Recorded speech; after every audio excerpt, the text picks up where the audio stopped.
Hello বন্ধুরা, সবাই আসলে খুব আমাকে অনুরোধ করছো একটা ভিডিও দেওয়ার জন্য, তাই তোমাদের অনুরোধ আমি ফেলতে পারলাম না। আজকে আর একটা ভিডিও নিয়ে চলে গেছি। কেমন?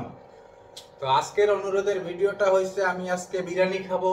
হ্যাঁ, হোমমেড বিরিয়ানি, খুব সুস্বাদু। আমি অবশ্য এখন পর্যন্ত খাই নাই, সুস্বাদু না কোন পারা হ্যাঁ আমি কমু খাওয়ার পর। ঠিক আছে বন্ধুরা, মুখের মধ্যে জল চলে যাইতেছে, তখনই খাওয়া শুরু করবো। আহ তো চলো বন্ধুরা, শুরু করি। সালাদ দে।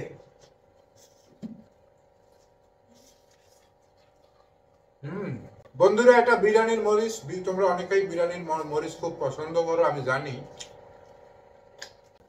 বিরিয়ানি গুলোর মধ্যে যে মাংস, তা তো আমি খুঁজে পাচ্ছি না। ও,